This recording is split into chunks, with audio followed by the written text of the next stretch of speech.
Hoje é um dia muito especial. Nós estamos aqui no Podcast para poder conhecer a história de uma pessoa. Eu assisti um pouquinho sobre ela num outro podcast. E eu tenho certeza que vocês vão gostar muito do que vocês vão assistir por aqui. Eu não consegui decorar, tá? Não consegui decorar o currículo dela. Porque de verdade, gente, eu passei a manhã tentando decorar, mas não foi possível. Porque o currículo é imenso. Doutora, muito prazer. Essa é a doutora Kênia. Nós vamos conhecer um pouquinho da história dela hoje, mas eu vou só dar uma palhinha para vocês. Doutora em neurociência, ela é mestra em neuromarketing, ela é escritora de vários livros e a gente vai conhecer um pouquinho, inclusive, de um livro que ela está lançando. Então, se apresente para a gente, doutora, seja muito bem-vinda. Boa tarde, é um prazer estar aqui com vocês, falar desse novo lançamento que é Enquanto Bater o Coração. Sobre o currículo, o título que eu mais gosto é Mãe da Ana Clara e do Henrique. Esse que me enche os olhos.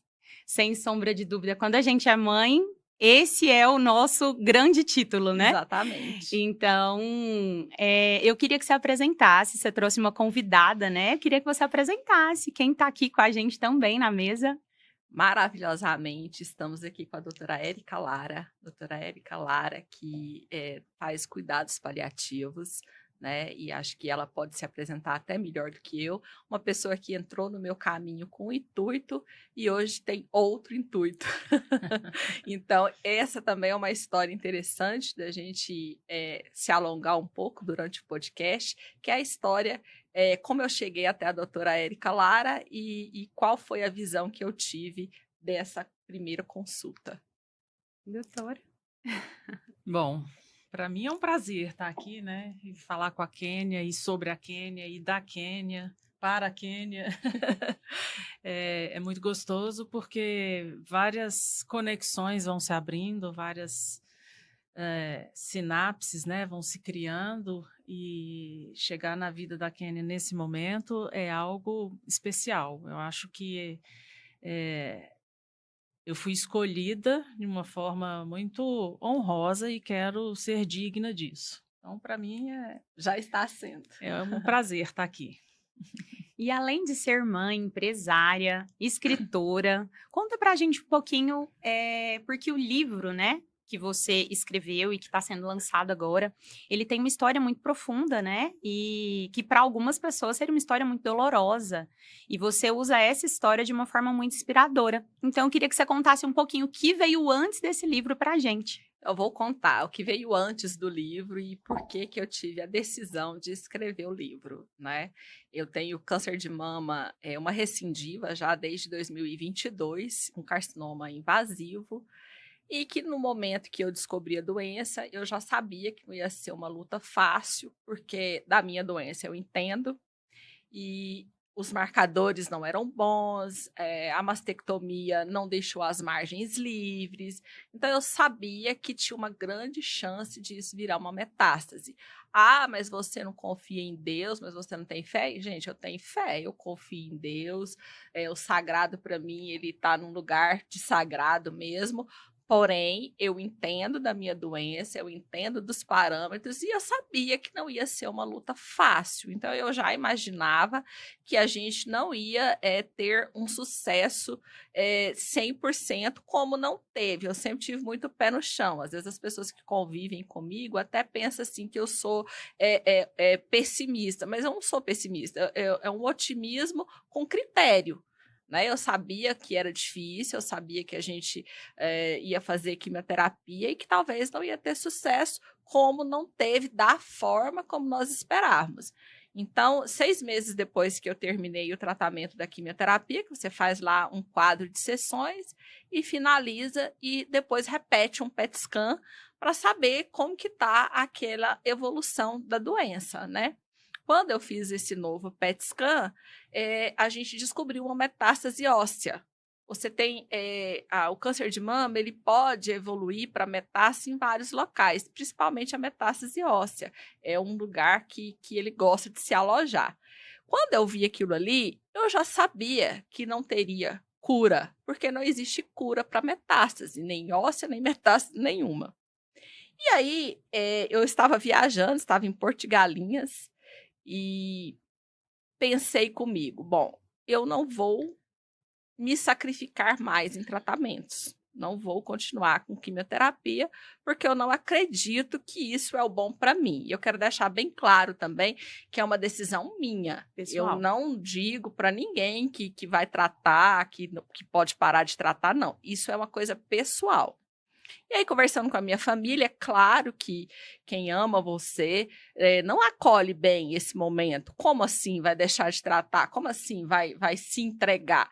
Mas aí eu comecei a explicar para eles o meu ponto de vista em relação ao tratamento, meu ponto de vista em relação ao que é viver, né?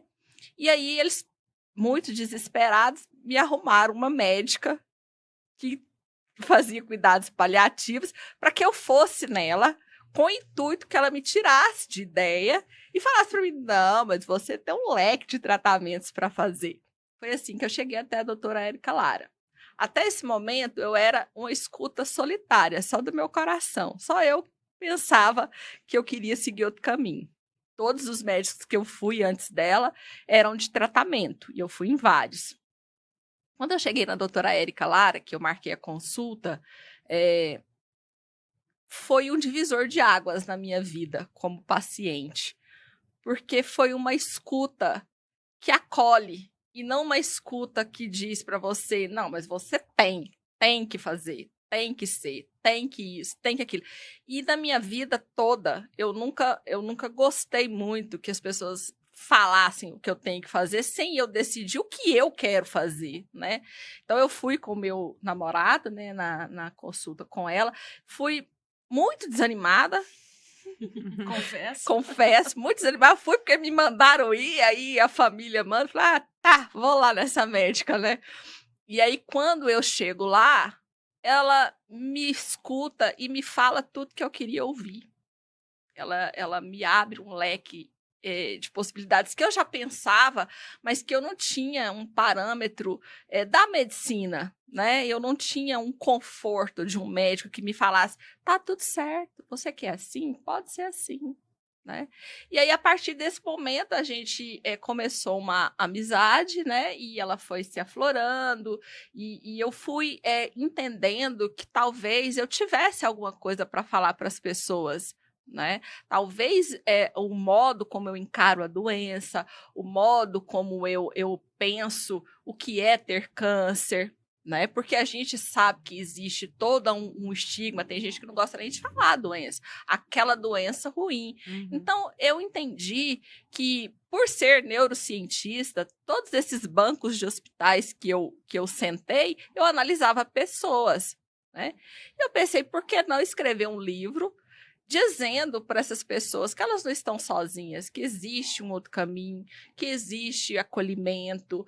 Às vezes, nem sempre as pessoas também que estão acolhendo sabem conversar com esse paciente, porque também é difícil conversar com o paciente. Então, como paciente e tendo esta voz, quem sabe eu posso ajudar outras pessoas também a conversar com o paciente, não só de câncer, mas de qualquer doença que não tem cura, né? Não é só o câncer que não tem cura. Sim. Então, o livro, ele vem como um colo, ele não tem pretensão de ser a verdade absoluta, né? Mas ele vem como um colo, como uma escuta, como uma pessoa que vivenciou e vive o câncer 24 horas por dia, né? Então, foi assim que eu cheguei até a doutora Érica Lara. Que incrível. Doutora, eu queria aproveitar para fazer uma pergunta para você. Você citou a questão de cuidados paliativos, né? E aí, eu gosto muito de ser leiga, porque eu acho que quando você se permite ser leiga, você se permite aprender como quem sabe de verdade. Então, eu não quis jogar no Google, eu não quis jogar no chat, eu tinha 1000 possibilidades de IAs para me responder, mas eu preferi buscar na fonte. Para quem está nos assistindo nesse momento e quer saber, ou às vezes acabou de ter um diagnóstico, ainda não compartilhou com ninguém, porque isso também, infelizmente, acontece, né? De a pessoa ter esse receio, se conta para a família, se compartilha, se não compartilha, em que momento é o momento certo para se contar isso. O que é um cuidado paliativo? Ótima pergunta, uma oportunidade da gente esclarecer isso que é tão importante. A Organização Mundial de Saúde define cuidados paliativos como sendo uma abordagem, já começa daí, não é um tratamento. é uma abordagem, é um jeito de fazer. Então, uma abordagem que visa melhorar a qualidade de vida de pessoas que enfrentam doenças ameaçadoras da vida, prevenindo e aliviando o sofrimento físico, emocional, social e espiritual. E não só do paciente, mas como da família. Esse é o conceito que define cuidados paliativos, né? Por que é importante a gente falar isso assim com tanta propriedade? Porque existe um estigma muito grande de que cuidado paliativo é abandonar o tratamento, o paciente, é desistir, é jogar a toalha, a pessoa se entregou. E não é nada disso. E este conceito que a gente tem hoje do cuidado paliativo, ele vem sendo construído.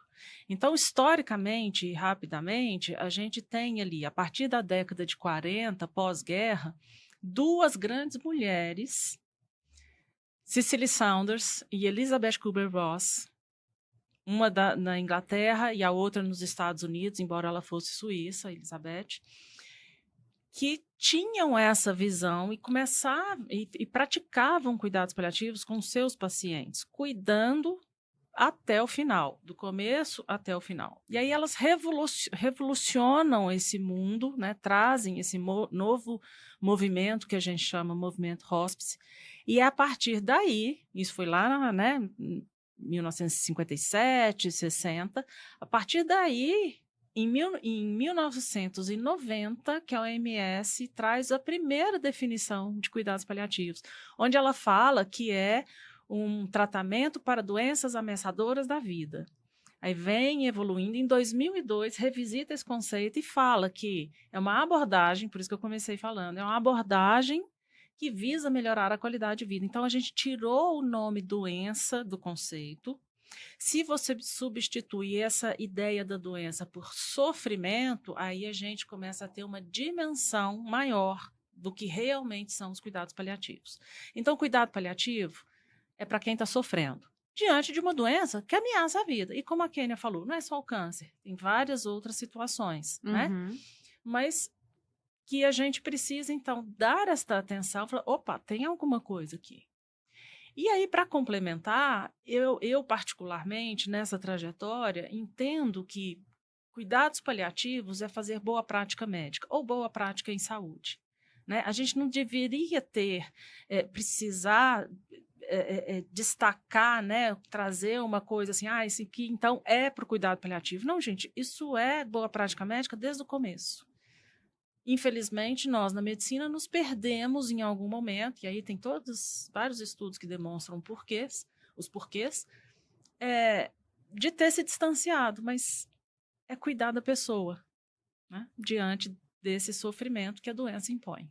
E cuidar, pelo que eu entendi, como um todo, né? Não Exato. Exclusivamente da doença em si, né? Que a gente nunca é uma coisa só, né? Você disse quando você conheceu a doutora Érica. Agora eu quero saber como que é ser mãe de duas crianças e como é esse diagnóstico e saber que existem duas vidas ali que talvez você não vá chegar a vê-los adultos. E essa, inclusive, eu acho que é uma pergunta da caixinha, né? A gente tem algumas perguntas isso. da caixinha de perguntas que a doutora abriu no Instagram dela. Então, a gente vai, no decorrer do podcast, falar sobre isso também, trazer algumas perguntas de vocês que enviaram para ela. E eu queria saber, essa pergunta realmente é uma pergunta que eu acredito que seja difícil de se responder, mas eu acho que é importante para as pessoas que estão nos acompanhando saber. Então, assim que você recebe um diagnóstico de metástase, quem tem um pouquinho de critério, né, e quem entende um pouquinho, sabe aonde vai dar, né? Aí a gente vem e tem aquela fala comum, do senso comum, mas todo mundo vai morrer. Sim, a gente acorda embora isso seja frequente na nossa vida, todo mundo vai morrer, mas quando você pensa na sua morte, você não pensa ela para daqui a algum tempo tão rápido, né? A gente tem eu diria que é um jargão, que a gente fala, não, mas todo mundo vai morrer. Mas quando isso se avizinha, está aqui anda comigo lado a lado, eu acordo pensando nisso e durmo pensando nisso, porque as pessoas pensam que eu não penso nisso. E eu penso, só que eu penso de uma forma diferente, uma forma ativa, uma forma de fazer até acontecer. E não ficar paralisada pensando que não vai acontecer. Então, quando você fala da criação dos filhos, se você conversar com os meus filhos, a minha filha tem 18 e meu filho tem 12. A minha filha parece ter 25 e o meu filho parece ter 18. Por quê? Porque eu tive que fazer isso com eles, eu tive que dar essa maturidade para eles, eu tive que colocar minha filha para fazer as coisas, eu tive que ensinar o que eu poderia ensinar no decorrer de uma vida toda, que é o comum. Até hoje a minha mãe me ensina, né? Acho que mãe nunca deixa de ensinar. Eu tenho rapidez em fazer isso, porque eu não sei aonde está o meu limite. Eu sei que ele é um limite um pouco menor que a da maioria das pessoas, mas eu não sei, assim como você não sabe, assim como a Érica não sabe. Mas no meu caso ele é um pouco mais, né, mais latente, né? Todos os dias que eu acordo eu sei que é um dia a menos, né? Então, criar os filhos, trazer para eles uma segurança, trazer para eles uma estabilidade, porque a vida corre em paralelo. Você está aqui com câncer de mama, com mastectomia, com quimioterapia que seja, com radioterapia, com metástase, seu filho tem prova, seu filho tem aula, sua filha está tirando carteira de motorista, sua filha está tentando ingressar na faculdade de medicina. A vida não para você ficar doente. A vida não te alisa, tipo assim, não, a Kenny agora está doente, eu vou tratar dela diferente. Pelo contrário, a gente tem desafios muito importantes em paralelo à doença. Você tem desafio como mãe, você tem desafio como mulher, você tem desafio como empresária, como amiga, como namorada. São vários desafios que a vida te traz e te coloca à prova. Por isso que geralmente o doente de câncer, ele entra em depressão, porque é muita coisa ao mesmo tempo. Ah, mas você é forte. Gente, eu não me considero uma pessoa forte. Eu tenho que levantar e tenho que viver, porque eu tenho filho, eu tenho minha vida. Então, a minha fortaleza, ela não é uma coisa que está em mim, tipo assim, eu sou forte, pronto, e acabou. Eu me faço forte todos os dias que eu acordo. Então, o que eu tento deixar para os meninos, e o livro é um legado que eu deixo para eles. Os livros são um legado, porque eu quero que eles entendam que força, resiliência, fé está para além da doença, porque eles vão lembrar um dia. A minha mãe, mesmo doente, ela gravava podcast, ela lançava livro, ela estava correndo atrás das coisas dela. Ela queria deixar um legado para a gente. Qual o legado que eu quero deixar? Daquela mãe que acorda e fica de pijama o dia inteiro, eu vou morrer? Não, eu vou morrer, mas vamos morrer com dignidade. Vamos fazer as coisas que tem que fazer, vamos viajar, vamos passear. Ah, é fácil? Não, não é fácil. Não é fácil para você, não é fácil para mim. Se não é fácil para quem está saudável, imagina para quem está doente, né? Então, assim, todos os dias que eu acordo, eu penso, eu tenho 2 caminhos. Eu posso me entregar à doença e dizer, não, eu vou ficar deitada aqui, deixa esse celular para lá, ou eu posso tentar fazer alguma coisa. Então, desde 2022, eu tento fazer alguma coisa. Presta? É bom? Não sei. Talvez não preste. Talvez tudo que eu faço não é bom. Mas é o meu jeito de tentar. Parece, né? que tá dando certo. Parece muito. Doutora, mas agora você disse uma coisa, né? Você falou, eu tenho os meus filhos, então eu preciso levantar, eu preciso tirar o pijama, eu preciso agir, né? Mas é notório, por N fatores, que essa Kênia que levanta, que tira o pijama, que faz as coisas, que é proativa, que se antecipa, que estuda, que se dedica, ela sempre existiu. Então, você acredita que esse seu propósito de ser produtiva, de fazer a diferença na vida das pessoas, que isso é, de alguma forma, um acalento nesse momento? Porque eu acho que você sempre foi produtiva, você sempre foi uma pessoa que esteve em movimento. E aí, assim, a doença chegou e o seu movimento não parou. Você acredita que isso faça alguma diferença ou não tem nada a ver? Primeiro, ele parou uns 50%. Era muito mais. Gente, eu não tô preparada para ter uma agenda, entendeu? De 25% da agenda dela. Ele parou. Quem me conhece, quem convive comigo, sabe que ele parou uns 50%. E por que ele não parou totalmente? Eu vou confidenciar uma coisa agora no podcast que eu nunca falei. Eu falei que eu era boa nisso, você tá vendo? É isso, eu quero ouvir coisas que ela nunca disse pra ninguém. Eu nunca falei pra ninguém, nem pros meus filhos, nem pro meu namorado, nem pra doutora Érica. O movimento, pra mim, é uma fuga. Pra eu não pensar na minha realidade. Porque se eu pensar na minha realidade, eu me enlouqueço. Então, o movimento, o acordar e produzir, é para eu não entender e não enxergar o que eu tenho que viver. E isso faz muito sentido.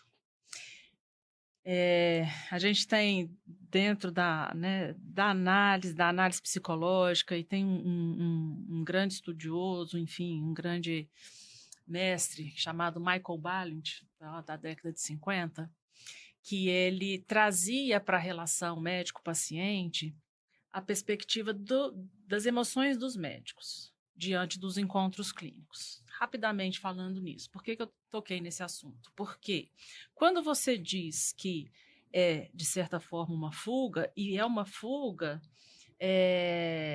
muito bem elaborada, é uma fuga que permite justamente a funcionalidade. Chegou até um lencinho, né? aqui. Ó, isso é bom. É uma fuga que permite essa funcionalidade, porque você se mostra ativo e tal. Então, o que você está fazendo? Você, né, o que você fez e faz? E aí é o lance da gente saber acolher. Você organiza e oferta a sua doença. Isso chama organização e oferta da doença. Cabe à equipe de saúde, cabe ao médico entender isso. Por isso que não é uma decisão minha, a médica. Não, mas você tem que fazer, quem? Você está doido? Você tem 2 meninos para cuidar, você tem que fazer, você tem que tratar, você tem que... Porque a forma como você se organizou, e ela é funcional, e ela funciona para você, na sua realidade, é a forma que você dá conta. Se fosse uma coisa muito disfuncional, muito atrapalhada, aí cabe a nós, né, equipe de saúde, médico, a fazer uma certa desconstrução dessa organização para ajudá-la a reconstruir de uma forma organizada. Só que ela veio pronta. Ela já veio pronta, organizada. Estamos aqui, ó, dando contornos. Mas essa apropriação dela, isso é fantástico. E quando você traz que é uma fuga, que fuga bem-vinda, né? Que maturidade, né? Assim, na minha visão, que maturidade emocional mesmo, porque assumir isso já é de uma inteligência emocional, assim, fora da curva. Porque imagina quantas pessoas não conseguem sair disso, não conseguem encontrar uma fuga, e quando encontram não é uma fuga positiva. Exato. A sua é uma fuga extremamente positiva. Você está ajudando outras pessoas que estão passando por esse processo doloroso a viverem isso de uma forma mais funcional, menos sofrida, porque é difícil, é desafiador, né? São mecanismos de defesa, a gente vai desenvolvê-los, não tem jeito. E a gente pode desenvolver isso de uma forma inadequada ou de uma forma adequada. Então, quando eu falo dessa funcionalidade, dessa coisa que deu certo para você, não é que ela seja fácil, mas é porque é um mecanismo de defesa desenvolvido de forma adequada. Né? Quando ele vem muito atrapalhado, aí a gente tem que ajudar. E até por isso que eu decidi não fazer o tratamento convencional.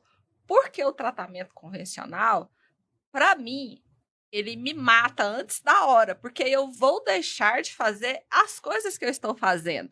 Não existe no mundo alguém que consegue fazer uma sessão de quimioterapia e no outro dia conseguir viajar numa boa, conseguir dar uma palestra, conseguir gravar um podcast. Porque escrever livro. Porque é uma coisa funcional do organismo. O tratamento, 5 horas de medicação, é para matar todas as células que estão reproduzindo dentro do seu organismo. Ele mata as boas e mata as ruins também. E daí vem o enjoo, daí vem o estômago ruim, vem as dores, vem tudo. E eu acredito em propósito. Tudo na minha vida tem que ter propósito. Eu não consigo fazer nada. Nem gravar o podcast se não tiver começo, meio e fim. Então, o que foi a decisão final para eu decidir não fazer mais quimioterapia? Todos os médicos que eu fui de tratamento me falavam, você vai tratar agora e não tem fim. Ou seja, eu vou tratar, se eu decidisse, de hoje até morrer fazendo quimioterapia. Isso me mata antes da hora, mas mata a mim. Eu quero deixar isso bem claro. Eu não estou dizendo aqui para ninguém parar de fazer quimioterapia. No meu caso, no caso de metástase, para mim, para minha condição de ser humano, do que eu acredito, do que eu confio, do que eu penso para mim, é pior. Porque eu vou ficar morrendo todos os dias um pouquinho. Como eu estou, eu consigo fazer as coisas. Eu sei que eu vou morrer? Sei. Eu sei que eu vou morrer do mesmo jeito que quem está fazendo quimioterapia? Sim, eu vou morrer. Eu lamento informar para quem está fazendo, mas é isso. Não tem meia boca. Vai morrer do mesmo jeito, né?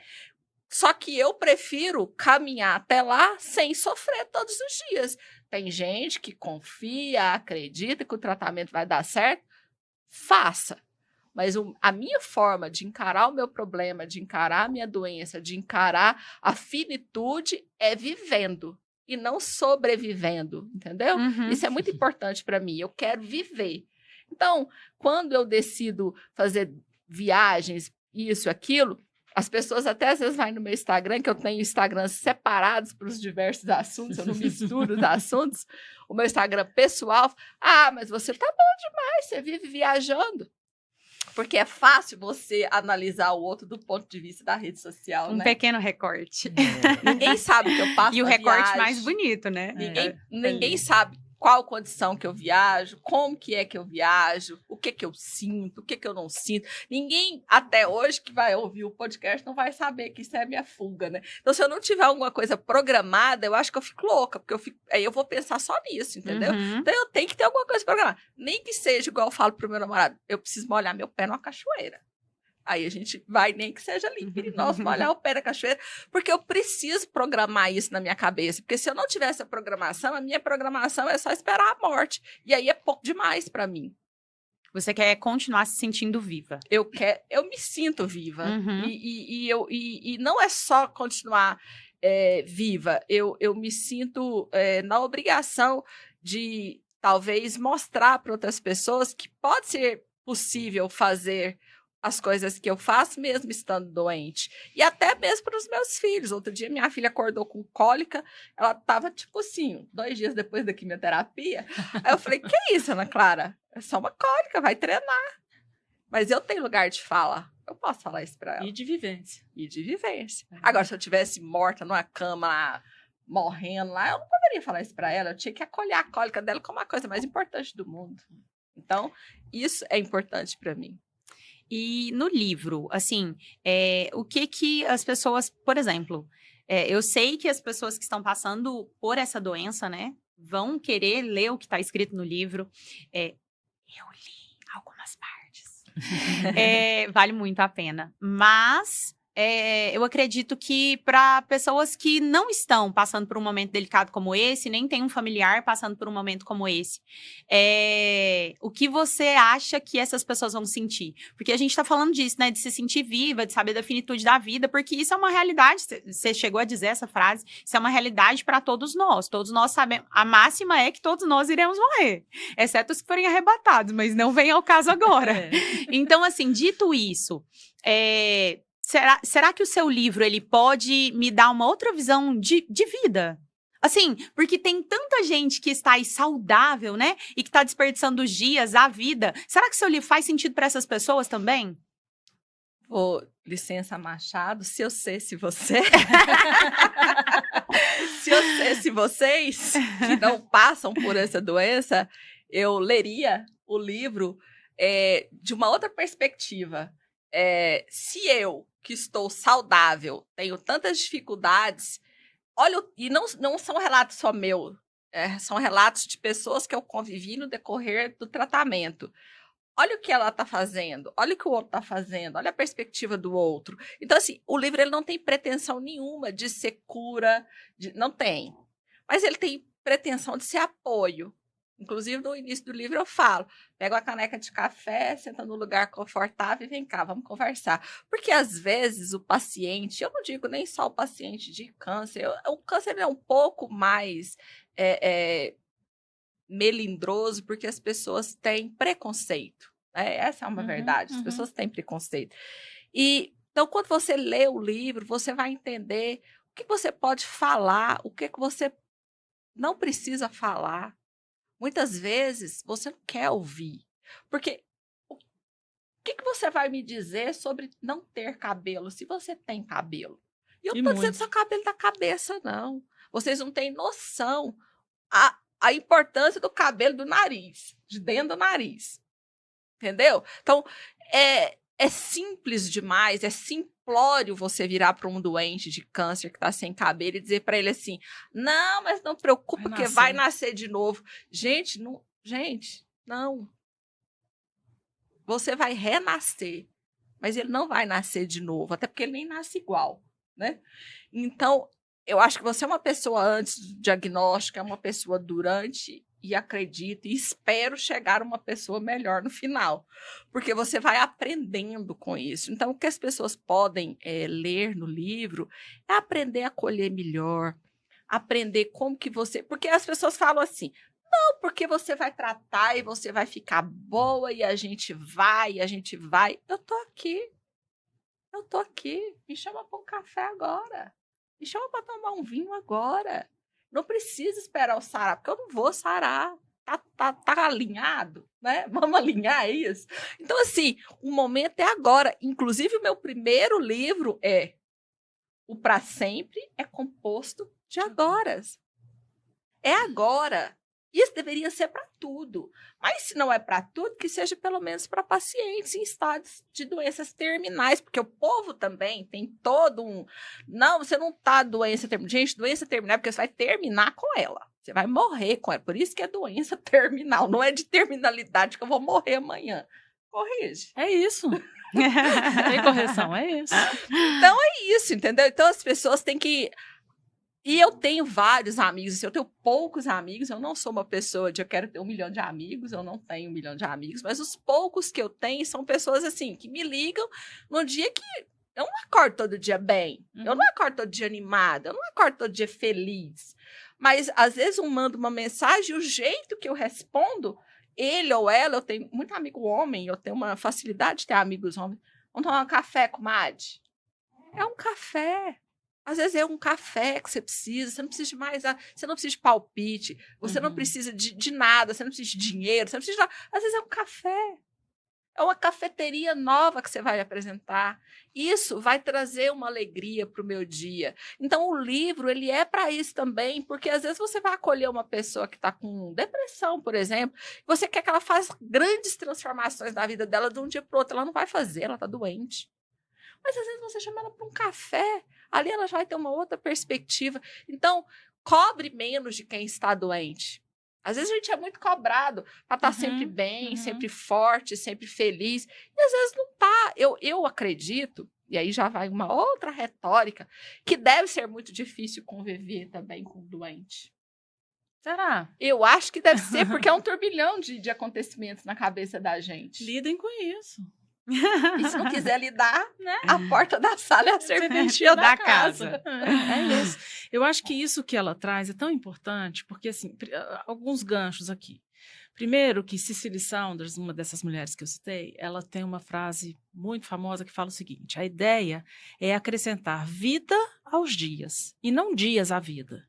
Então é sobre isso. Nossa, essa frase que eu escutei quando eu fui no consultório foi a frase mais bonita que eu já ouvi na minha vida.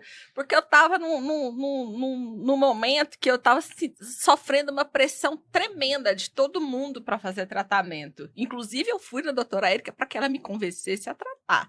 Ou me convencesse que não era lá o meu lugar com ela, né?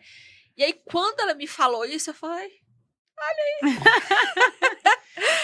Olha o que eu tô ouvindo, entendeu? Então, assim, isso é maravilhoso, porque tira de você o peso de você ter que dar conta de... Eu não preciso dar conta de tudo, eu não preciso dar conta de tratar.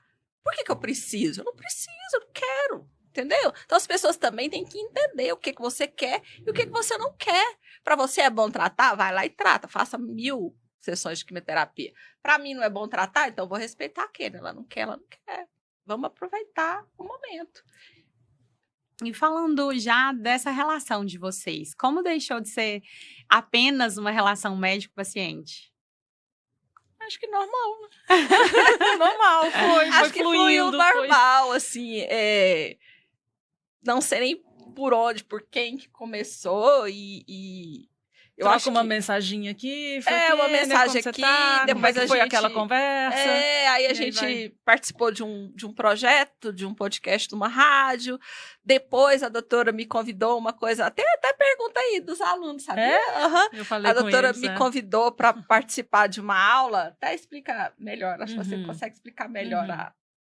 É uma aula que a gente tem, ao longo do curso de medicina, a gente tem a gente chama de unidade, que seria uma matéria, que trabalha a relação médico-paciente. Então, isso é obrigatório, né? Todo curso de medicina deve ter, ou deveria que ter, mas a gente tem, pelo menos por 4 semestres, em momentos diferentes, essa unidade muito focada nisso. E que é para lidar, então, com a relação médico-paciente. E aí a gente vem do lado de cá, do lado médico, né? Emoções, como que a gente lida com isso, como que a gente lida com o desafio de um paciente que chega lá, que está decidido, que sabe o que quer. E aí, onde que eu me encontro nisso? Se eu fui forjado a curar, tratar, né? Então, eu a convidei para que ela trouxesse a voz do paciente, o protagonismo do paciente, para uns alunos que estão se formando. Falei, pessoal, futuros médicos, escuta isso aqui, né? O que a gente espera de vocês que estão entrando no mercado de trabalho? O que é importante vocês se darem conta quando se encontrarem com pessoas que têm uma doença ameaçadora da vida e que não é o caso só, né, da Kênia de falar assim, não, mas eu passei por tudo isso e eu decidi em determinado momento que eu não vou tratar. Sim, mas para além disso, né, é de fato a relação, é tornar o paciente realmente o protagonista da história, em qualquer das situações. E aí foi muito bacana, né, Kênia? Eles adoraram. Sempre que eu recebo esse convite, eu fico pensando, gente, o que eu vou falar? O que eu tenho para Flui. falar, né? E aí eu sempre, a primeira vez que eu fui lá de casa até na faculdade pensando, ele que é louco. Vou falar o quê para esses meninos, gente, que tá formando, que geralmente é uma geração diferente da nossa, tem outras, né, outras perspectivas. E aí eu fui pensando nisso, falei assim, meu Deus, o que eu vou falar? E aí deu certo, eu falei com o coração, eu sempre falo com o coração, eu não tenho nada pronto, nunca tenho nada pronto, eu não tenho um script, as coisas vão fluindo, eu vou falando. Nesse caso dessa aula, os meninos perguntam muito, né? E a gente vai esclarecendo as dúvidas ali. E aí a gente acha que já está no terceiro, né?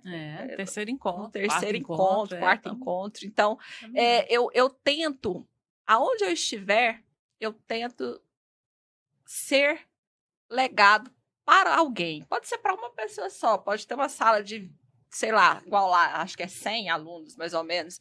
Se um se sentir impactado, já tá bom. No caso lá, é mais de um. Mas, por exemplo, eu dou aula na ESA, na Escola Superior de Advocacia. Aí, num dado momento, eu estava sem cabelo, 100% sem cabelo. Marcaram uma aula para mim. Eu pensei, meu Deus, como que eu vou sem cabelo? Porque o cabelo, para mim, é uma coisa muito importante. Acho que Deus fez certinho. Falei, o cabelo, então vamos tirar o cabelo.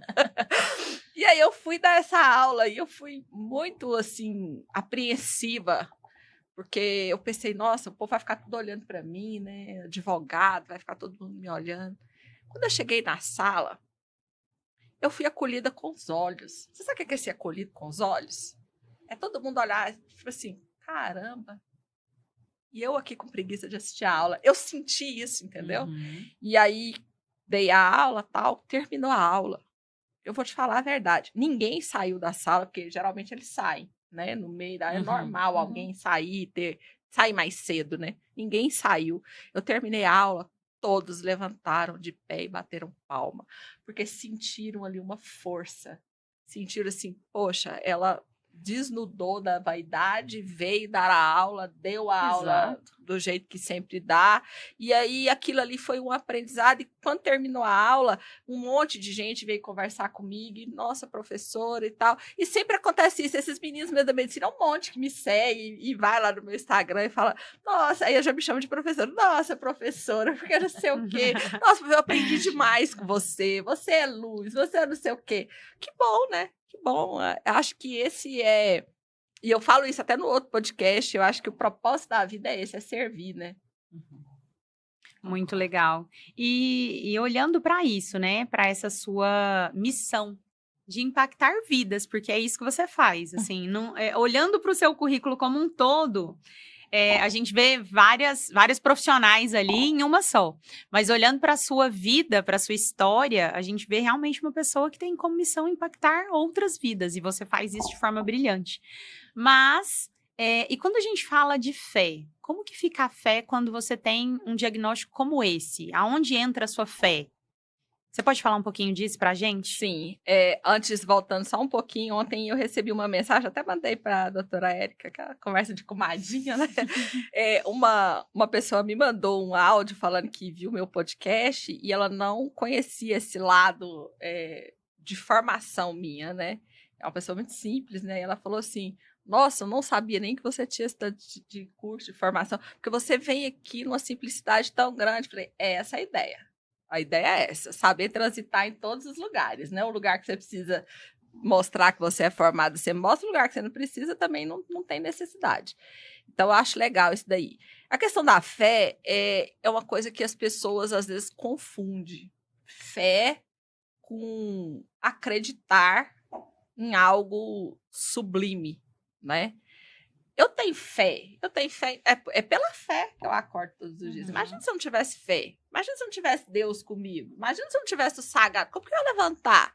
Gente, tudo em mim dói, tudo em mim dói. Aliás, eu estava falando para a doutora Érica aqui, sentada aqui antes da gente gravar o podcast, deitar para mim está sendo uma coisa horrorosa, acho que eu vou começar a ficar em pé o tempo todo, porque quando eu deito, meu Deus do céu, tudo dói, o meu braço dói, minhas costas dói, meu pescoço dói, peito dói, tudo dói.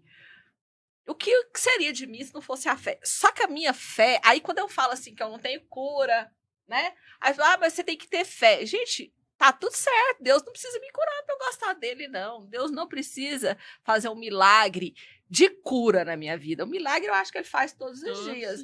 Milagre que eu levanto, que eu vejo meus filhos bem, que eu vejo minha família bem, que eu tenho a minha mãe, que já tem 70, vai fazer 79 anos, muito bem, muito saudável. Isso também é milagre. Não é só me curar que vira milagre. Porque se não curar, aí eu não acredito mais em Deus, eu não tenho mais fé. Eu tenho fé. Todos os dias eu acordo de manhã, faço meu café, pego o meu café com Deus Pai, leio um trecho, agradeço por mais aquele dia, penso nas coisas boas que eu vivi no dia anterior e nas coisas que não foram tão boas, porque é igual eu falei, a vida ela acontece, não é porque ninguém passa a mão na minha cabeça. A conta chega, a geladeira queima, o namorado talvez briga, o filho responde, as coisas acontecem. Mas a fé, ela é algo para mim que ela é uma essência. Eu tenho a essência do sagrado. E eu não vejo a morte, aí já é uma coisa da minha postura cristã, né? Eu não vejo a morte como um fim, como uma finitude. Eu vejo como uma mudança de faixa. E eu explico isso também para os meus filhos. Eu sou espírita, então eu não acredito que termina aqui, pronto, acabou. Eu acho que a gente expande a consciência. Eu acho que isso aqui é só o corpo físico, que o espírito está em evolução. E que bom! Porque dentro da doutrina, isso é uma coisa boa, você passar por essas provações. O que muita gente acha que eu estou pagando pecado, na verdade, eu estou tendo a oportunidade de me melhorar como pessoa. E aí cabe ao julgador julgar se eu precisar melhorar, se não precisar, todo mundo precisa, tá? Quem não melhorou nessa encarnação pode voltar mais umas 20. E tem gente que vai voltar, né? Então é isso. Então a minha fé é bem nesse sentido. Muito bom, muito bom. E agora, falando, tem uma parte específica que você fala sobre viver o parto inverso. O que é isso? Eu vou deixar a doutora Érica falar primeiro, porque foi ela que me ensinou. Então, vamos na fonte. Vamos lá. Eu gosto muito dessa fala, porque a partir da vivência, eu fui aprendendo isso. E depois eu fui vendo que existem alguns estudos que também dão suporte para essa ideia. Eu faço cuidados paliativos, eminentemente domiciliares, eu gosto de fazer isso, eu sou, né, de formação médica, de família. Na minha casa, não. ainda, né? Vou chorar. Eu sou médica de família, então a gente tem muito essa convivência da assistência domiciliar. É um ramo, né, de atuação dentro da medicina, que geralmente é para os pacientes acamados. Por que eu não fui na sua casa? Porque geralmente é para os pacientes acamados, os pacientes que não podem se deslocar e tal. E aí, me chamam, dentro do cuidado paliativo, já para esse acompanhamento final, né? Muito para o final. Me chamam antes também, mas acontece com frequência muito no final eu estar muito presente na vida das pessoas. E ao observar essa evolução e o momento da morte em si, em domicílio, que a gente está muito não é um sem recurso porque é por vontade simplesmente, não, mas está muito assim despojado técnico, né? dos recursos hospitalares. E aí a gente acaba tendo a oportunidade de ver a morte como ela é. Eu enxergo assim. E aí eu fui vendo que a morte como ela é um parto ao avesso. Ela se assemelha muito a um parto, o momento da morte. Muito a um parto. Então, se ela se assemelha a um parto, e aí a pessoa entra num canal de parto, vai para algum lugar, né? Que aí os mistérios e as crenças de cada um, tudo certo. No seu útero. Não tem a mínima pretensão de querer explicar isso, acho ótimo o mistério, e enfim. Mas, enfim, então, no dia que eu entendi que a morte é um parto ao avesso, eu fui entendendo que antes disso tem um trabalho de parto, que a gente chama correspondência disso, o processo ativo de morte, que é um processo fisiológico, quando a pessoa deflagra esse processo, não tem nada que a gente faça do ponto de vista técnico que retorne. Se fosse assim, ninguém morreria no UTI, né? Então, não tem retorno. Abriu o processo ativo de morte, abriu o trabalho de parto. E aí eu fui voltando mais um pouquinho. Ora, então vai ser normal a cesárea? Exatamente, né? exatamente. E aí, então, assim, então se eu tenho um trabalho de parto e eu tenho um parto ao avesso, o que eu faço antes disso, enquanto paliativista, é pré-natal. Eu cuido, eu encaminho, eu ajudo, eu evoluo psicologicamente, emocionalmente e mesmo tecnicamente, né? Todas as assistências ao pré-natal dessa pessoa, de tal forma a fazer com que essa trajetória seja, dentro das possibilidades, o mais suave possível, com o menor sofrimento. Então, isso para mim é muito claro. Isso é muito... E eu explico isso para as pessoas, por isso que ela falou, eu escutei, foi dela. Eu explico para as pessoas, explico para as famílias, porque isso serena um pouco o coração. Né? Isso não é romantizar a morte. Tem uma linha de paliativistas que morre de medo dessas coisas e achar que a gente está romantizando o negócio, floreando. Não estou romantizando. Mas eu estou reconhecendo a minha limitação enquanto médica, que eu não vou dar conta de reverter o processo e tal, nem eu, nem nenhum outro, né? E aí eu consigo ver até mesmo a beleza e generosidade da morte. Porque ela pode ser muito mais tranquila, muito mais suave, quando a gente reconhece e deixa ela chegar naturalmente, né? E aí, fisiologicamente, vai acontecendo umas coisas que a pessoa não sofre desse tanto como as pessoas têm na fantasia de que a morte é muito sofrida, né? A gente está falando tanto de morte, por quê? Porque isso valida a vida. O que nos dá a sensação do que vale a vida? Vale a vida porque a gente sabe que vai morrer. E aí, como aluna e socióloga que sou, eu estou preparando um enxoval sociológico e enxoval. Pronto. Porque eu acho que é isso, as pessoas se preparam para nascer um filho. Não ficam ali 9 meses fazendo enxoval, contando para as pessoas, dizendo tal dia o fulano vai nascer, tal. E o que é você antever isso? É você deixar um legado, é você se preparar para isso. Então, aquilo que às vezes as pessoas nem gostam de falar, que é da morte, eu falo com os meus filhos muito bem, com as minhas amigas. Tem amiga minha que não gosta, mas a gente conversa sobre isso. Por quê? Porque a gente está se preparando, tá todo mundo se preparando. Todo mundo deveria se preparar. Para você ter uma ideia, o meu pai, ele faleceu repentinamente no dia 31 de dezembro. Eu estava em Fortaleza para passar o Réveillon. Meu pai estava aqui, acordou de manhã, preparou uma leitoa para assar, para esperar meus irmãos, deitou para esperar o almoço, ficar pronto e nunca mais levantou. A gente estava preparado?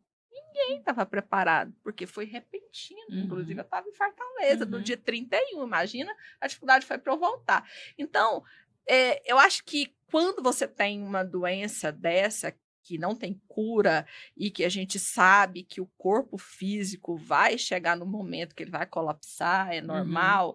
Então, você tem uma oportunidade de se preparar para isso. Meu pai não me falou nada que talvez quisesse falar. Ele não falou nem com a minha mãe, que estava ali na mesma casa que ele. Talvez ele tivesse alguma coisa para falar para ela, mas ele não sabia. Aquilo ali ele pegou ele de surpresa. Eu não vou ser pega de surpresa, porque eu estou caminhando para isso com a sensação de que eu estou deixando algumas coisas para alguém. Pode ser para meus filhos, pode ser para meus irmãos, pode ser para os alunos, pode ser para os amigos, pode ser para quem? Para a sociedade. Tudo que eu falo e tudo que eu faço é o certo, nem tem pretensão de ser certo ou de não ser certo. É a minha forma de enxergar a vida e a minha contribuição. Se ela vai impactar alguém, excelente. Se alguém vai ouvir e vai dizer é uma louca que não quer tratar, é uma louca que não quer tratar. E no livro, assim, pelo que a gente está ouvindo aqui, eu acredito muito que o livro ele é até algo que é uma ótica diferente para estudantes da área da saúde, inclusive, né? Sim. Que é uma ótica onde possa expandir esse olhar deles para enxergar sobre a ótica realmente do paciente, de um paciente que está tomando as suas próprias decisões. Sim. Não é aquele paciente que está ali realmente à mercê do que o profissional da saúde vai decidir por ele, né? Então, eu acho que essa sua visão, esse seu legado de estar com as rédeas, você está com as rédeas da sua vida o tempo todo, né? E o livro de alguma forma, uma prova disso também. Exato. E eu acho que é interessante para as pessoas lerem o livro até para terem essa visão, essa sua visão. E porque também eu acredito que às vezes muita gente tem a mesma visão minha, tem a mesma decisão minha, mas talvez não tenha lugar de fala, talvez não é uma pessoa comunicativa, talvez não é uma pessoa que gosta de escrever. Pode ser, tá tudo certo. E né? O quanto é difícil sustentar essa posição, né, Kênia? O quanto é difícil. Vocês têm noção da dificuldade que é, não? Não basta só a pessoa também, porque eu queria que fosse assim. Tem gente que não consegue, por conta de toda essa pressão social, da família, né, da medicina, falando você básicas. Tem que tratar de coisa. Então, é difícil mesmo. Por isso que a gente tem que pegar isso e valorizar e trazer como legado, por exemplo, né, puxando para os estudantes de medicina. Gente, nós temos vários pacientes, eu conheço vários, e alguns que já faleceram, que deixaram, que insistiram, que falaram sobre isso. Olha para mim, me escuta, eu tenho o que dizer, eu tenho o que falar. E às vezes também você tem algumas pessoas, alguns personagens, até públicos, que, no meu entendimento, fazem um desserviço. Vai lá, termina o ciclo de 14 sessões de quimioterapia, vai para a televisão, estou curada. Tá curado. Não é porque eu sou má, não é porque eu desejo que ele não tá curado, não é porque não tá, entendeu? O dia que a Preta Gil terminou as sessões de quimioterapia, minha mãe, ela desce, que ela fica procurando lá para me mandar. Aí ela me mandou, tá vendo? Ela tem fé, ela tá curada. Aí eu já tô um pouco mais assim, né? Vai morrer do mesmo jeito. Morreu. Então, assim, eu acho que as pessoas, principalmente quem tem lugar de fala, que são essas pessoas públicas, elas têm que falar a realidade. Um CA não entra em remissão assim. Para cura, é 5 anos depois que você fez um tratamento. Aí você pode falar que você está em remissão, você pode falar que você foi curado. Enquanto isso, é uma caixinha de surpresa. Eu terminei o tratamento 6 meses depois, a metástase chegou. Ela já estava ali instalada? Já, só não pegava nos exames, gente. Então, assim, eu sou muito franca e, às vezes, essa franqueza as pessoas enxergam de uma forma agressiva. Não é agressivo, é porque eu sei, eu entendo, eu conheço. Do meu problema eu entendo. Se você falar para mim que você tem CA em outro lugar, eu talvez não entenda tanto. Mas de mama eu entendo. E às vezes eu vejo nos consultórios, quando eu ia mais, né? Gente, assim, do meu lado, que, tipo, terminou ali 12 sessões de neoadjuvância, tô curada, não tá curada, só vai fazer uma cirurgia, só diminuiu o tumor para poder fazer, entendeu? E por que que o médico não pode falar isso? Porque talvez ele não tá preparado para ouvir. Talvez ele não tá preparado para ouvir, talvez o médico também não tá com um saco para explicar, não tá com paciência para dizer, né? Mas ele não tá curado, ele só fez diminuir o tumor para ir para a cirurgia, para ver o que vai acontecer.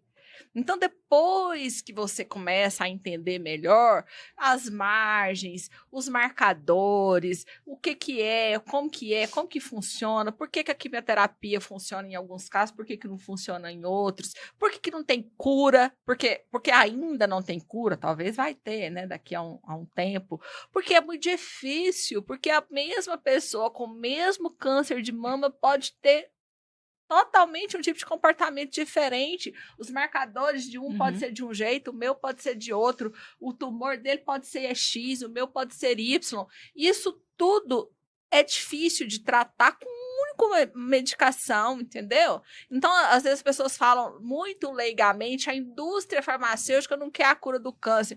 Vai dar uma lidinha, sai do senso comum do Instagram e vai dar uma lida. O quanto é complexo um câncer, como que é que ele atinge, o que é que ele faz dentro do organismo, por que ele vira uma metástase, quais são as características. Aí você vai começar a entender por que embora haja um tratamento, ele não é para cura, ele é só para ver se diminui um pouco a progressão da doença.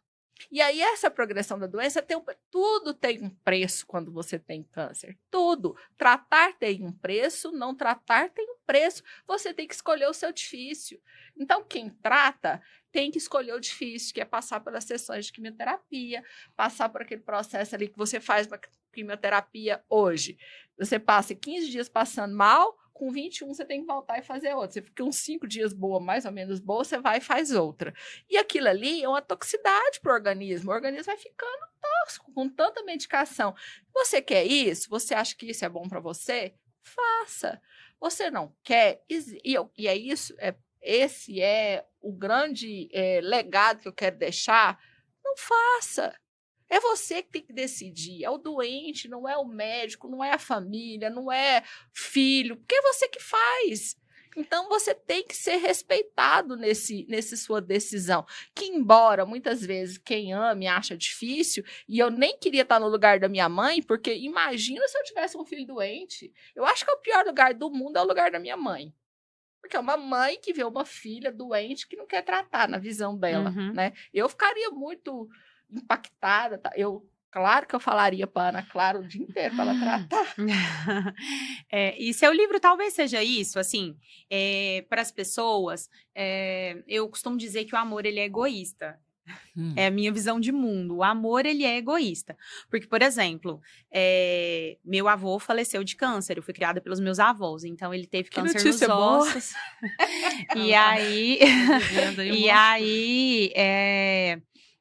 por incrível que pareça, assim, ele fez o tratamento e aí ficou bem mais 3 anos com a gente. Foram 3 anos que ele estava muito bem, vivendo muito bem. E aí...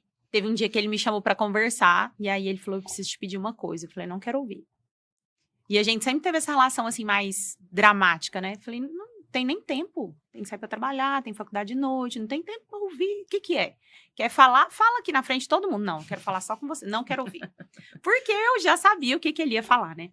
E aí, pensando nisso, é que eu digo que o amor é egoísta. Porque ele estava sofrendo, ele já tinha voltado a sentir dor, voltado a sentir uma, né? Mas pra mim, eu só quero que você esteja aqui. Entendeu? Meu amor, eu te amo, eu quero que você continue bem aqui. Não importa como. Não importa como. E às vezes é isso. O nosso amor, lamentavelmente, ele é muitas vezes egoísta. E aí a prova disso é o que você acabou de dizer. Desculpa. Você disse, eu não queria estar no lugar da minha mãe, mas se fosse com a minha filha, eu ia dizer pra ela, faça o tratamento. Pois é, E mas aí eu vou falando do livro. Aí eu vou fazer um parêntese, uma aspas. Não é que CA não tem cura, e eu sou prova viva disso. Eu tive CA a primeira vez em 2013, no nascimento do Henrique.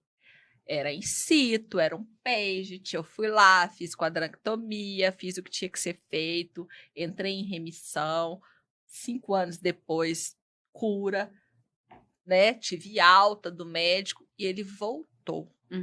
Então, se a minha filha tivesse, Deus quiser não terá, eu ia ver o que é, como que é.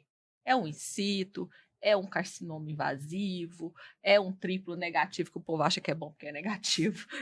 Tem até uma história dessa no livro, uma senhora que estava perto de mim, assim, do lado, eu sem cabelo, estava muito ruim, que eu tinha feito quimioterapia, né? E aí ela lá com o exame falou assim, ai, tô tão aliviada. Falei, a senhora tá aliviada?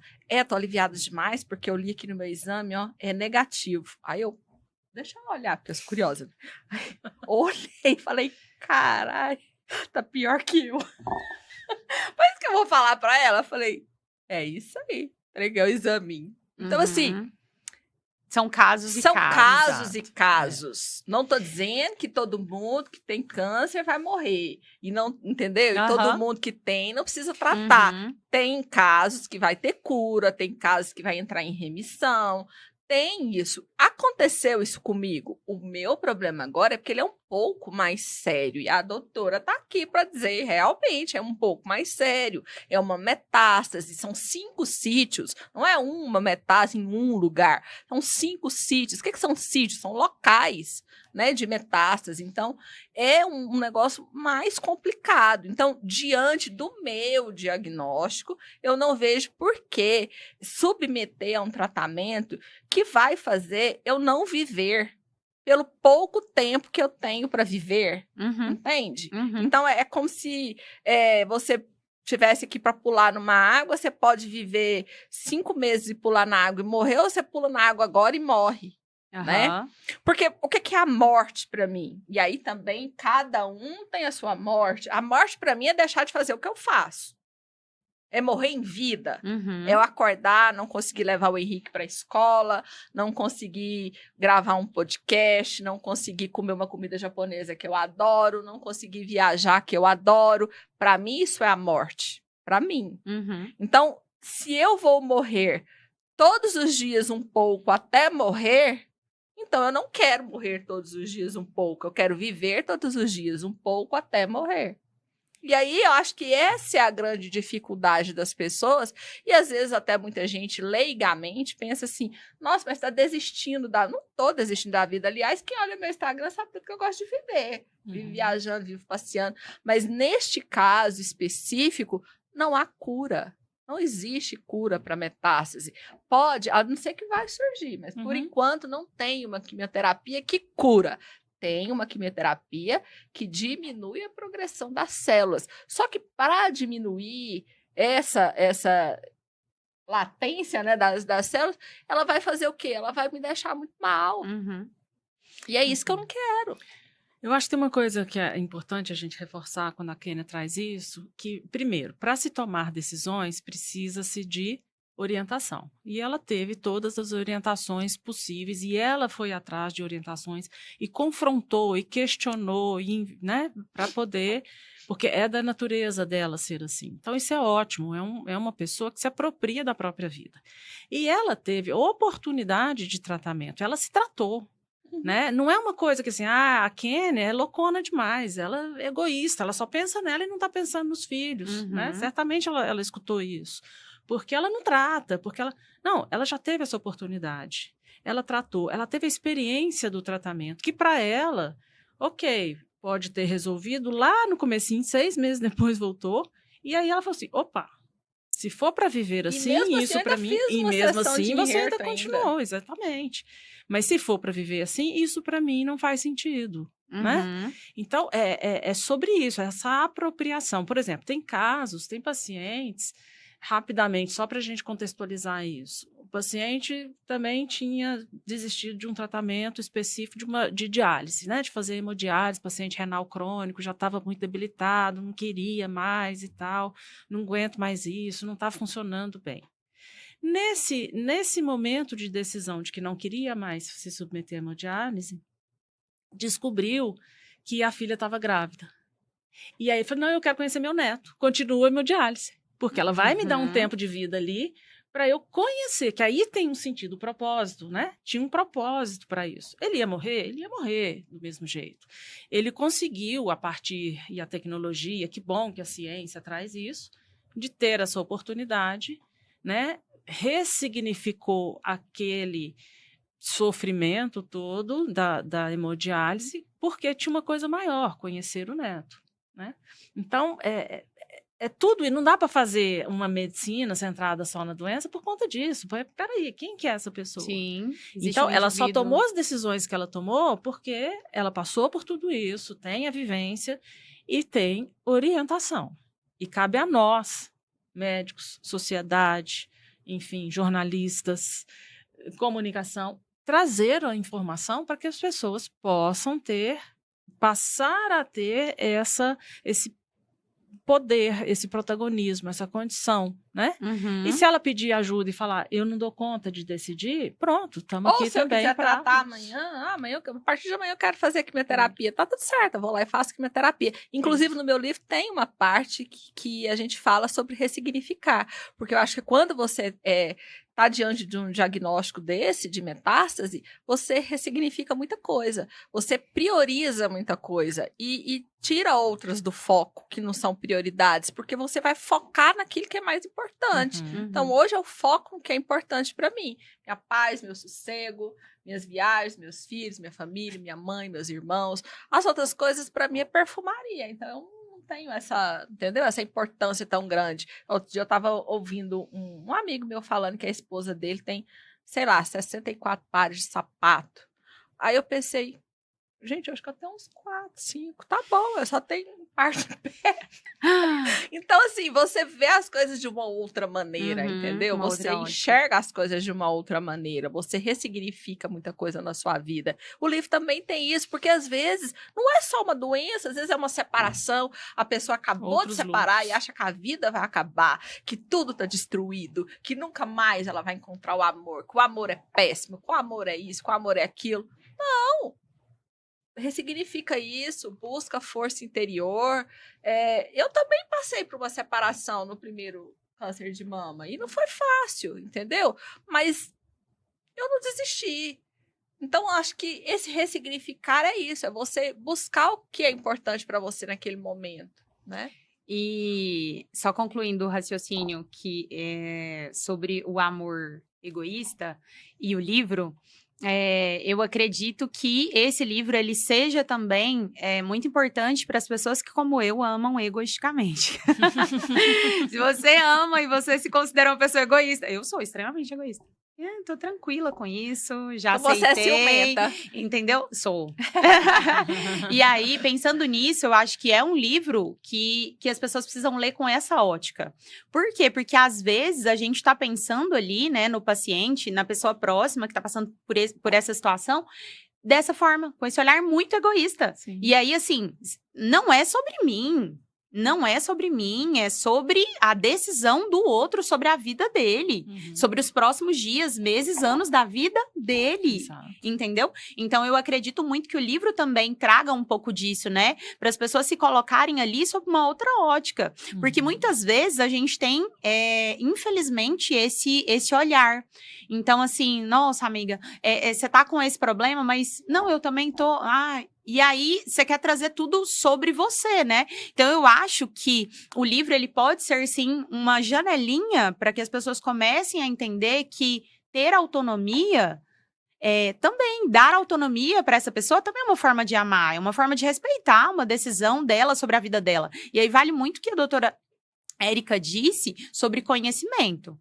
Porque aí é um risco calculado. Então, assim, eu acho que isso também é muito importante, né? As pessoas tomarem, sim, as suas próprias decisões, mas que elas tenham embasamento, que é o que você tem.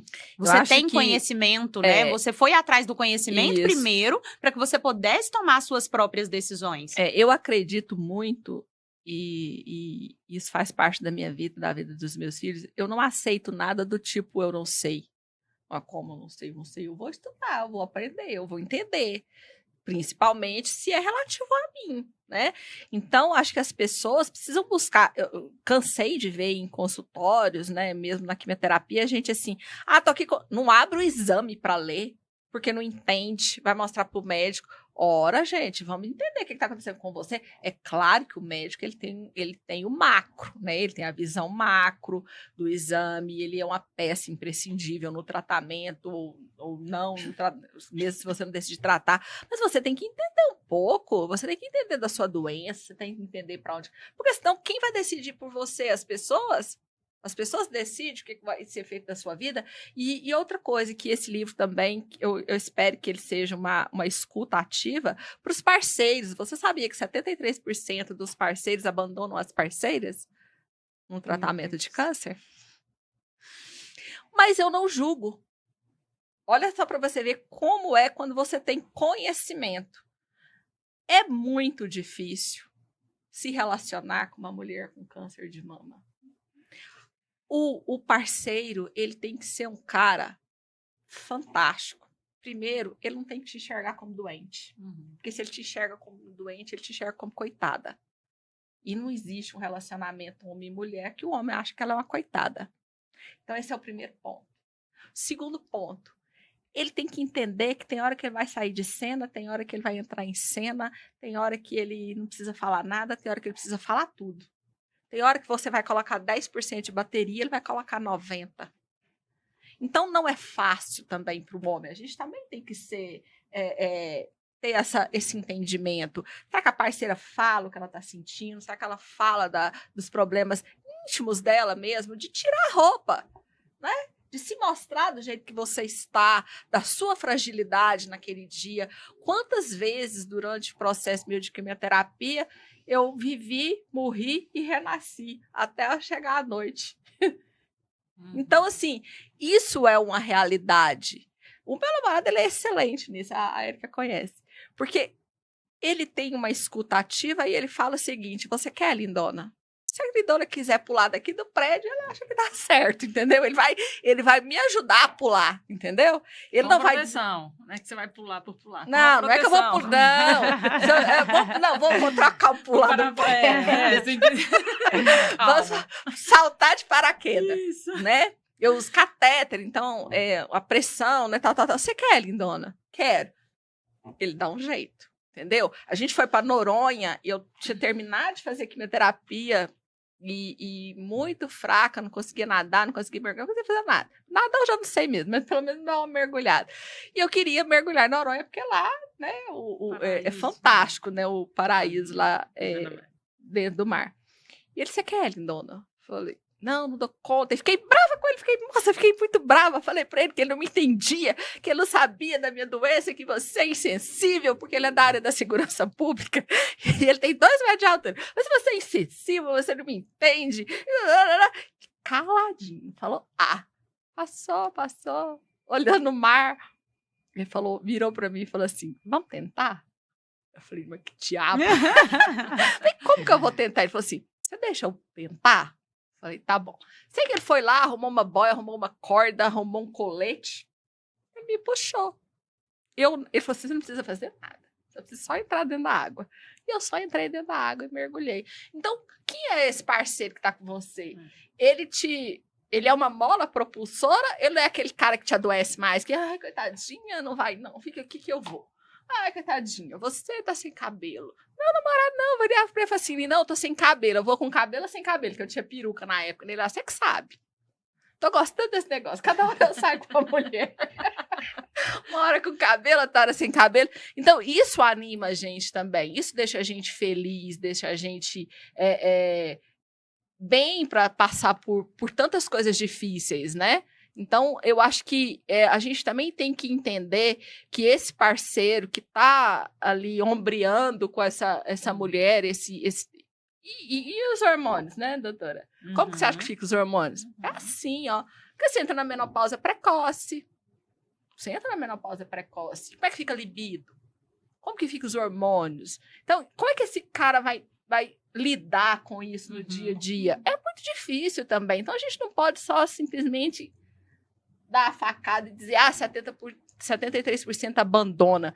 Vamos chamar esse pessoal que abandona e dizer, olha, tem um caminho aqui, lê esse livro aqui, tenta entender o que ela está passando, tenta relevar, porque se você que está saudável, que não tem uma unha encravada no pé, não entendeu o que eu tenho, você não precisa ficar perto de mim. Eu tenho essa comigo. E isso vale para tudo, para amigo, para tudo. Se ficar me enchendo muita paciência, não. Quem tem o problema aqui sou eu. Muito bom. Doutora Érica, se você pudesse deixar uma mensagem para as pessoas que estão nos assistindo, qual seria? Eu acho que a mensagem que a Kênia me ensina todos os dias, assim como alguns outros pacientes... Eu ensino, ó. É que a gente não deveria esperar a doença chegar para viver isso que ela vive. Né? É ter essa noção não é um imediatismo, mas ter a noção de que o que a gente tem é o presente, do agora, do momento, e viver a vida que faz sentido. Quais são os meus valores, quais são aquelas coisas que eu não vou abrir mão, quais são aquelas coisas, porque a gente tende a ter uma sociedade muito superficial. Então, assim, vamos aprender que eu não preciso esperar uma doença ameaçadora da vida chegar para então eu ter aqueles sonhos realizados, né? Fazer as viagens, fazer as conexões que fazem sentido para você. É claro que para isso precisa de toda uma estrutura. Mas às vezes tem viagens que você nem sai do lugar. Exatamente, né? Então, acho que esse é um legado assim, que cada dia eu aprendo mais com os meus pacientes, e a Kênia, sem dúvida, me ensina muito sobre isso. Muito bom. Doutora Kênia, sobre o livro, o que as pessoas podem esperar, quando elas vão poder acessar esse livro, onde elas podem comprar? Conta um pouquinho pra gente. O livro vai ser lançado no dia 4 de dezembro, na Casa Nogueira. Quem quiser estar lá conosco vai ser um prazer. Doutora Érica assina... É o pós-fácil. São 3, eu fiquei confusa aqui agora. A doutora Érica assina o pós-fácil. Vamos lançar dia 4 de dezembro, a partir das 16h30, na Casa Nogueira. O livro vai poder ser compro também pela Amazon, vai estar lá, e também pelo o Instagram relativo ao livro, que é Enquanto Bater o Coração. Muito bom. E se você pudesse deixar uma mensagem para as pessoas? Eu quero ler. Então quero vamos ler. lá. Tá no livro, mas eu quero ler. Sigo em frente. Por mim, sigo em frente. Por quem eu amo, morro e movo o mundo. E me esforço para proteger, viro muralha de oração. Se for para cuidar, viro colo, ninho, refúgio. Se for para salvar, viro força que vem do alto. Por quem mora no meu peito, sou abrigo nos dias nublados. Luz quando a escuridão aperta. Calma quando tudo parece ruir. Faço silêncio que acolhe, palavra que levanta. E quando não posso com as mãos, vou com a alma. Fico, insisto, oro. Mesmo quando a dor diz para desistir, porque amar para mim é verbo com coragem, presença com propósito, entrega com fé. Por mim, eu resisto. Por quem eu amo, eu renasço. Quantas vezes forem preciso. Uau! Que lindo! Essa eu não conhecia. Tá no livro. Ai, muito bom. Demais. Foi um prazer, foi uma honra. Muito obrigada pelo tempo de vocês, pela história inspiradora. e realmente você é fonte de vida Nos para vemos todo no mundo. lançamento, né? Nos vemos no lançamento. E eu espero que você que está em casa possa também prestigiar a doutora, se possível presencialmente. E se não, pela Amazon, basta comprar o livro dela, que vai estar lá a partir do dia 4 A partir do dia de 4 dezembro. de dezembro. Enquanto Obrigada. bater o coração. Isso. Muito obrigada. Obrigada. Obrigada a vocês.